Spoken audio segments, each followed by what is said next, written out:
Los derechos ciudadanos y colectivos protegen la dignidad y la igualdad para todos. Buenas tardes, licenciada. El día de hoy les vamos a hablar sobre un tema fundamental en nuestra sociedad y el tema que vamos a abordar el día de hoy es pueblos por grupos de derechos ciudadanos y derechos colectivos.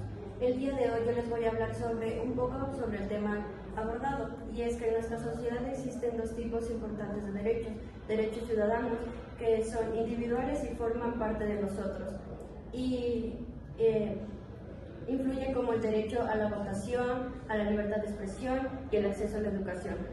Por otro lado, también tenemos los derechos colectivos que protegen a comunidades y a grupos específicos, por ejemplo, a pueblos indígenas que tienen el derecho a proteger su cultura y también como la comunidad LGBT que tiene el derecho a vivir sin discriminación. Lo que buscan los derechos es garantizar la igualdad y el respeto para todos. A continuación, mi compañero nos va a hablar más sobre el tema abordado. Bien, a mí me toca hablar sobre los derechos de los jóvenes. Según la ONU, las personas jóvenes tienen entre 15 a 24 años. Los principales derechos de las personas jóvenes son acceso a una educación de calidad, protección contra abuso y violencia, oportunidades laborales iguales contra otras personas. A continuación, mi compañera.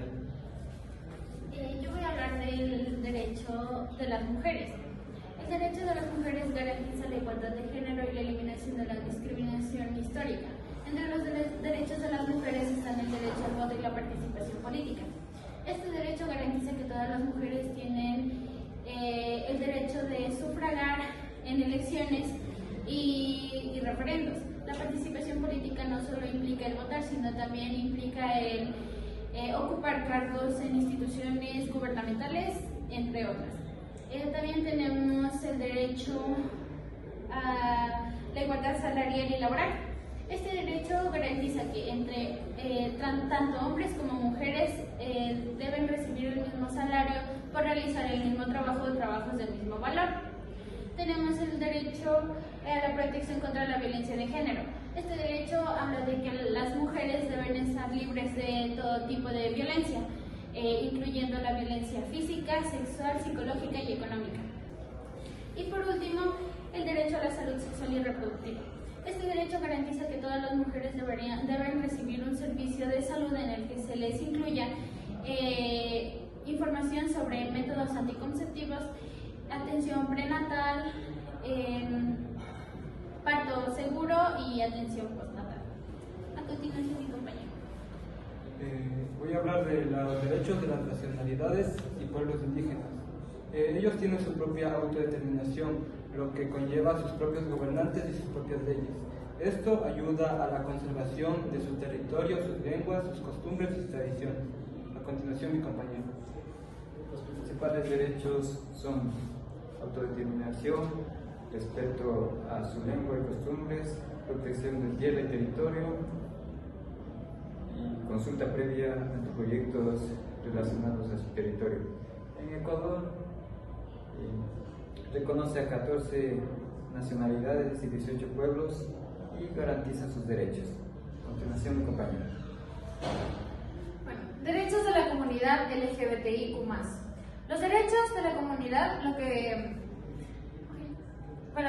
comunidad lo que buscan es proteger los derechos de las personas gays, lesbianas, bisexuales, transexuales, entre otras identidades y orientaciones sexuales.